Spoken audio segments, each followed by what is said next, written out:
मित्रों,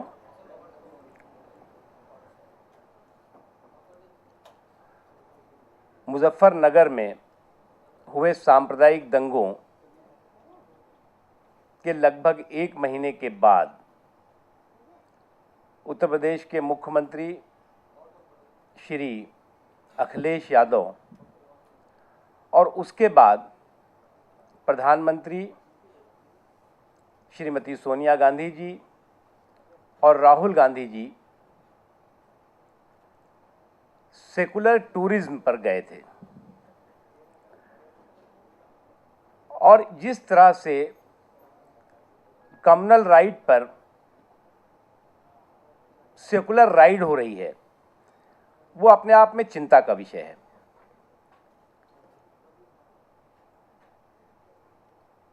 दिल्ली की सरकार के नाक के नीचे और उत्तर प्रदेश की सरकार के आंख के सामने जिस तरह से खुलेआम उत्तर प्रदेश की सरकार द्वारा प्रायोजित दंगों का खेल चलता रहा और उत्तर प्रदेश की सरकार ऐसे लोगों को, जो लोग कि उस दंगों की आग में घी डालने का काम कर रहे थे, उनको या तो प्रश्रय देती रही या बचाती रही।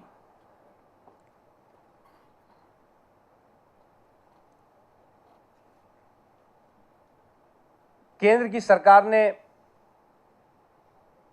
कहा कि हमने उत्तर प्रदेश की सरकार से जवाब मांगा है, हमने रिपोर्ट मांगी है। उत्तर प्रदेश की सरकार ने रिपोर्ट तो नहीं दी, उल्टे केंद्र की सरकार से जवाब जरूर मांग लिया और इस तरह से जवाब और सवाल का राजनीतिक नाटकीय घटनाक्रम चलता रहा और अब कम्युनल राइट्स पर सेकुलर राइड का क्रम शुरू हुआ है और पूरा के पूरा कांग्रेस पार्टी का परिवार, प्रधानमंत्री सोनिया गांधी जी, उनके पुत्र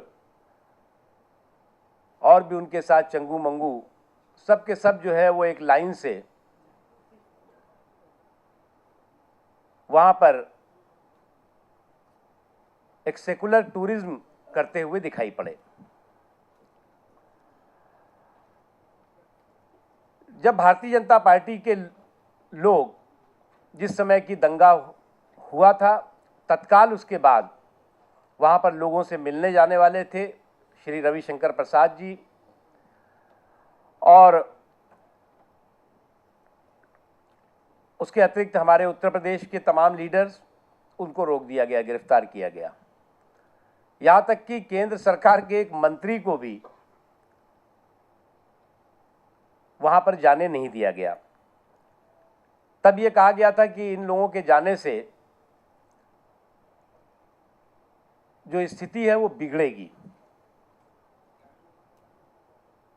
लेकिन प्रधानमंत्री जी, केवल प्रधानमंत्री जी नहीं बल्कि उनके साथ सुपर प्राइम मिनिस्टर के साथ साथ जो युवराज, वो सारे लोग जो है, पूरा कुनबा वहां पहुंच गया और उससे जो है स्थिति बनने के बजाय या लोगों के जख्मों पर मरहम के बजाय नमक छिड़कने का काम हुआ है। प्रधानमंत्री जी का यह कहना कि बड़ी घटना है, बहुत बड़ी घटना है, कार्रवाई होनी चाहिए। अगर कहीं किसी भाजपा शासित राज्य में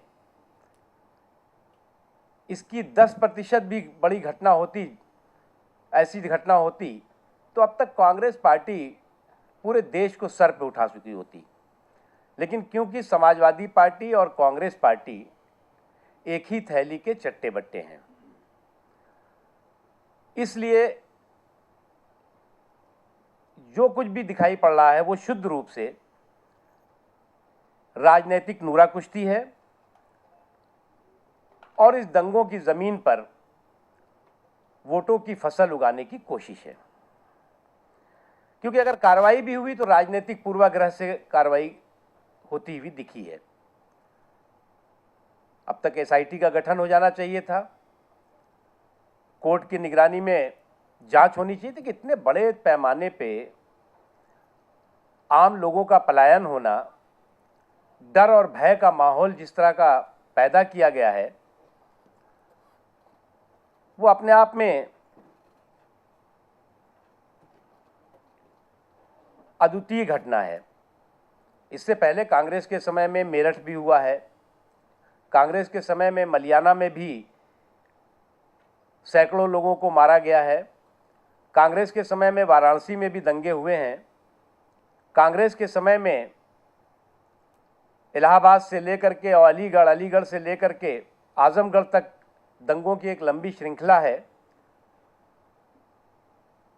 लेकिन इस दंगे ने सारी पराकाष्ठा, इंसानियत की सारी पराकाष्ठा पार की है। हम मांग करेंगे कि प्रधानमंत्री जी जो कुछ वहाँ कह के आए हैं, वो लोग उनकी बातों को सुनना नहीं चाहते, उनका एक्शन क्या है वो देखना चाहते हैं। आज न्याय लोगों को तभी मिलेगा जब उत्तर प्रदेश की सरकार, जो सीधे तौर से इन दंगों के लिए, इस खुलेआम कत्लेआम के लिए जिम्मेदार है, उसके खिलाफ कार्रवाई सरकार करने की बात करे। मित्रों,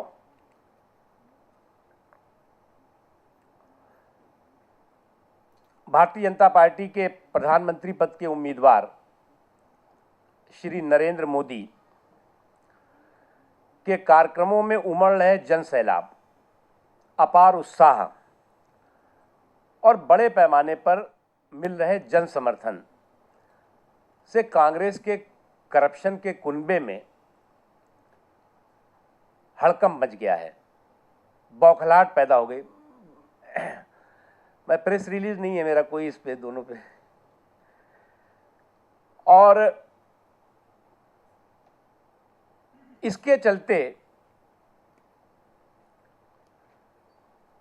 उल जलूल हताशा भरे बयान कांग्रेस की तरफ से सुनाई पड़ रहे हैं। श्री नरेंद्र मोदी जी और भारतीय जनता पार्टी के जितने कार्यक्रम अभी तक हो रहे हैं, उसको व्यापक पैमाने पर आम लोगों का समर्थन, आम लोगों का साथ मिल रहा है और उनका हर कार्यक्रम कांग्रेस पार्टी के करप्शन के कॉफिन में एक मजबूत कील ठोक रहा है।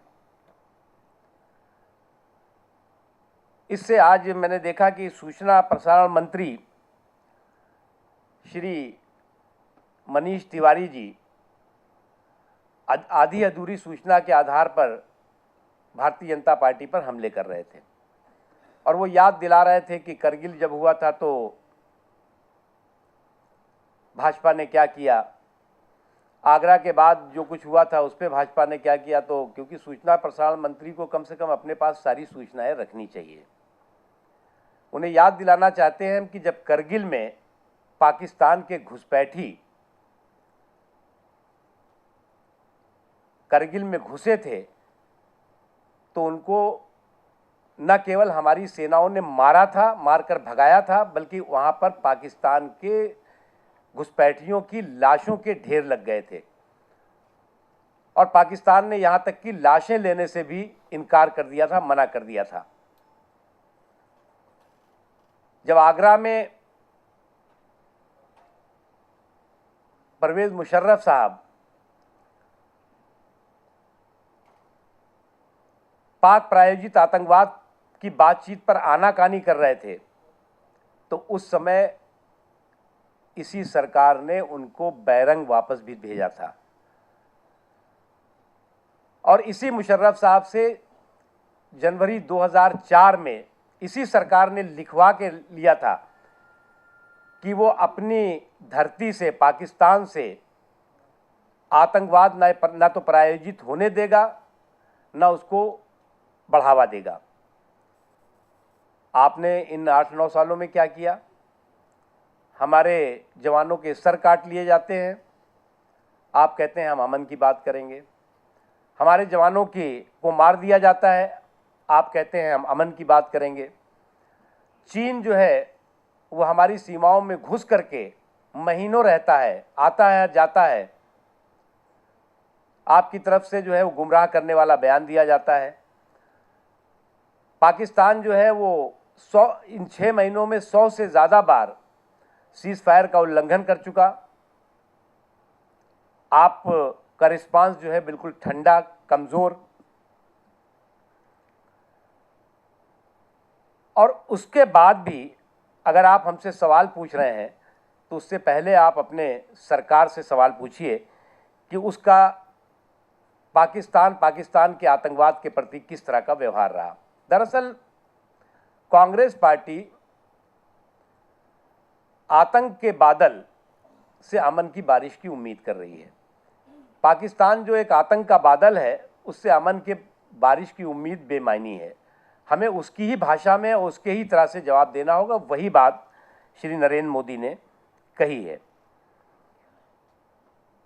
अभी कुछ दिनों पहले एक आतंकवादी है हाफिज सईद, मैंने अखबारों में पढ़ा, उसने कहा कि नरेंद्र मोदी उसके सबसे बड़े दुश्मन हैं। हालांकि उसने ये बात सही कही कि उसको ये बात मालूम है कि जिस दिन भारतीय जनता पार्टी की और श्री नरेंद्र मोदी देश के प्रधानमंत्री होंगे, उस दिन ऐसे आतंकवादी जो पाकिस्तान में अपनी भारत विरोधी गतिविधियां चला रहे हैं, उनको चूहे की बिल से निकाला जाएगा, मारा जाएगा। इसलिए ये बात सही है कि उसमें ये बात कहना स्वाभाविक है। लेकिन भारत की सरकार ने उस पर भी कोई जवाब नहीं दिया था। एक सीमा पार पे बैठा हुआ आतंकवादी ये कहे भारत के एक मुख्यमंत्री के लिए कि वो हमारे सबसे बड़े दुश्मन है, उस पर भारत की सरकार चुप रही।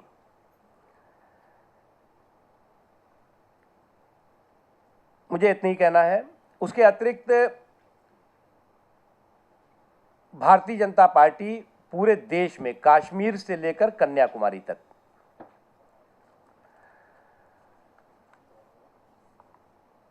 श्री नरेंद्र मोदी जी का चुनाव अभियान और जन अभियान का कार्यक्रम बना रही है। देश के सभी हिस्सों में वो जनसभाओं के माध्यम से, रैलियों के माध्यम से लोगों तक पहुंचेंगे और कांग्रेस के कुशासन के खात्मे के संकल्प और भारतीय जनता पार्टी और एनडीए के सुशासन के लक्ष्य के साथ हमारा देश के सभी हिस्सों में कार्यक्रम बन रहा है। अभी तक कई स्थानों पे श्री नरेंद्र मोदी जी, उसके अतिरिक्त जो हमारे पार्टी के वरिष्ठ नेता हैं, आडवाणी जी, राजनाथ सिंह जी, सुषमा जी, अरुण जी, अलग अलग जगहों पे कार्यक्रम उनके हो रहे हैं। और इसके अतिरिक्त जो डिटेल कार्यक्रम बनेगा, अन्य कार्यक्रम, उसकी जानकारी भी आपको हम देंगे। धन्यवाद।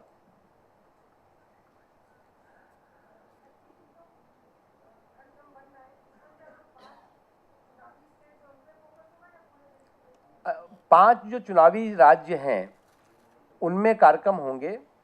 उसके अतिरिक्त भी राष्ट्रीय नेताओं के कार्यक्रम और विशेष तौर से श्री नरेंद्र मोदी जी के कार्यक्रम अन्य राज्यों में भी होंगे, क्योंकि हम जो ये कार्यक्रम हमारे हैं ये विधानसभाओं, जो 5 राज्यों के विधानसभा है उसकी दृष्टि से तो हैं ही, लेकिन लोकसभा के दृष्टि से भी होंगे।